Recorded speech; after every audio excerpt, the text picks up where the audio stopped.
उत्तराखंड की राजनीति में सनसनी मच गई है। एक अमेरिकी रिपोर्ट के मुताबिक मुख्यमंत्री पुष्कर सिंह धामी ने नफरती भाषण देने के मामले में पूरे देश में टॉप किया है।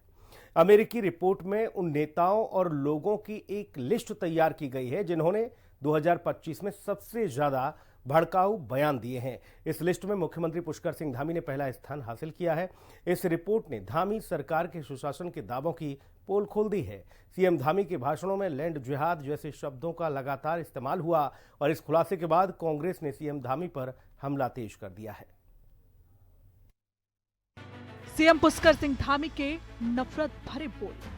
अमेरिकी रिपोर्ट ने खोली सीएम धामी की पोल। नफरती भाषण देने में टॉप पर है सीएम धामी। रिपोर्ट में हुआ खुलासा, आई सियासी सुनामी। उत्तराखंड की सियासत में अचानक से भूचाल आ गया है। मुख्यमंत्री पुष्कर सिंह धामी विपक्षी दलों के निशाने पर आ गए हैं। देश के कई नामचीन मीडिया हाउस और कई न्यूज पोर्टल ने एक सनसनीखेज रिपोर्ट के हवाले से सीएम धामी के नफरती भाषणों का खुलासा किया है। नफरती भाषणों के खुलासे पर आधारित एक अमेरिकी रिपोर्ट ने धामी सरकार के सुशासन के दावों की पोल खोल दी है। रिपोर्ट में खुलासा किया गया है कि नफरती भाषण देने के मामले में उत्तराखंड के मुख्यमंत्री पुष्कर सिंह धामी पूरे देश में टॉप पर हैं। भारत में सामाजिक सद्भाव और आपसी भाईचारे की बात की जाती है, लेकिन इस बीच एक चौंकाने वाली रिपोर्ट सामने आई है जिसमें भड़काऊ भाषण देने वाले लोगों का आंकड़ा सामने रखा गया है। हैरानी की बात यह है कि इसमें उत्तराखंड के मुख्यमंत्री पुष्कर सिंह धामी का नाम भी शीर्ष पर है, यानी कि मंचों से सबसे ज्यादा भड़काऊ भाषण 2025 में जिसने दिए हैं वो मुख्यमंत्री पुष्कर सिंह धामी है। अमेरिकी रिपोर्ट में उन नेताओं और लोगों की एक लिस्ट तैयार की गई है जिन्होंने 2025 में सबसे ज्यादा भड़काऊ बयान दिए हैं। वाशिंगटन में मौजूद एनजीओ की रिपोर्ट के मुताबिक 2025 में भारत में हजारों नफरती भाषण दर्ज किए गए। नफरती भाषणों में 98% में मुस्लिम और ईसाई निशाने पर रहे। इस मामले में उत्तराखंड के मुख्यमंत्री पुष्कर सिंह धामी ने सबसे ज्यादा नफरती भाषण देकर टॉप किया है। गौरतलब है कि अमेरिकी एनजीओ ने भारत में नफरती भाषण पर रिपोर्ट जारी की है। Report 2025 hate speech events in India नाम से प्रकाशित हुई है। रिपोर्ट के CSOH के the India hate lab project का हिस्सा बताया गया।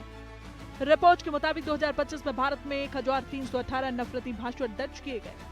यह आंकड़ा 2024 की तुलना में 13% और 2023 की तुलना में 97% ज्यादा है। बीते 2 सालों में नफरती भाषणों की रफ्तार लगभग 2 गुनी हो चुकी है। रिपोर्ट के मुताबिक सीएम पुष्कर सिंह धामी ने सबसे ज्यादा नफरती भाषण दिए, यानी कि 2025 में हेट स्पीच के मामले में उत्तराखंड के मुख्यमंत्री पुष्कर सिंह धामी सबसे ज्यादा सक्रिय रहे हैं। सीएम धामी के भाषणों में अक्सर लैंड जिहाद और डेमोग्राफी बदलाव जैसे मुद्दों पर नफरती बोल सुनाई दिए हैं। रिपोर्ट के मुताबिक द इंडिया हेट लैब के प्रोजेक्ट में चौंकाने वाले खुलासे, सीएम धामी ने सबसे ज्यादा 71 नफरती भाषण दिए। रिपोर्ट के मुताबिक साल 2025 में भारत में नफरती भाषणों का एक सैलाब सा आ गया। इस सैलाब में सबसे तेज धारा सीएम धामी के भाषणों की रही। सीएम धामी ने कई बार लगातार लैंड जिहाद जैसे भड़काऊ शब्दों का इस्तेमाल कर नफरती बोल बोले। हमारी सरकार ने राज्य में सुनियोजित रूप से हो रहे इस लैंड जिहाद पर सख्त कार्रवाई करते हुए मैं आप सबको बताना चाहता हूं कि अभी राज्य के अंदर 10,000 एकड़ से भी अधिक जमीन इन लैंड जिहादियों के पंजे से मुक्त करवाने का काम हमारी सरकार ने किया है। लेकिन कांग्रेस की आंखों पर वोट बैंक की पट्टी चढ़ी हुई है। उन्हें इस वोट बैंक के चक्कर में लैंड जिहाद कहीं दिखाई नहीं देता। भाइयों बहनों, कहीं उनको नजर नहीं आता है। अमेरिकी रिपोर्ट के इस खुलासे से उत्तराखंड में सियासी सुनामी आ गई है। मुख्य विपक्षी दल कांग्रेस ने सीएम धामी पर तीखा हमला बोला है। मुख्यमंत्री जी जानते हैं उनके पास भड़काऊ भाषण देने के अलावा और कोई मंत्री नहीं है। पिछले 10 साल में कुछ हुआ होता, 9 साढ़े 9 साल में, और सेंट्रल गवर्नमेंट भी कुछ किया होता तो कुछ और बातें करते। तो इसलिए वो समाज के अंदर कैसे विघटन पैदा हो, टूट कैसे पैदा हो, वही भाजपा की राजनीति का हिस्सा है और इसीलिए धामी जी जो है उसी को रटने में पड़े हुए हैं। रिपोर्ट बताती है कि नफरती भाषणों में लव जिहाद, लैंड जिहाद, थूक जिहाद, शिक्षा जिहाद और वोट जिहाद जैसे शब्दों का खुलकर इस्तेमाल हुआ। कुल मिलाकर इस रिपोर्ट ने धामी सरकार पर बड़ा धब्बा लगा दिया है।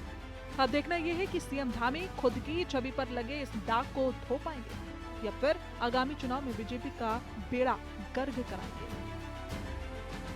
ये आंकड़ा इसीलिए भी अहम है क्योंकि किसी प्रदेश के मुख्यमंत्री या फिर सत्ता में बैठे हुए लोगों के द्वारा जब मंच से भाषण दिया जाता है तो उसका प्रभाव जनता में पड़ता है, हर वर्ग में पड़ता है। उसको महिला, बुजुर्ग, बच्चे सभी सुनते हैं और कई बार इसका नकारात्मक परिणाम भी देखने को मिलता है।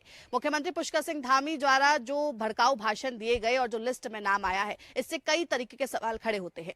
देहरादून से कैमरा पर्सन विजेंद्र अतुड़ी के साथ मैं शुभांगी भट्ट, हिंदी खबर।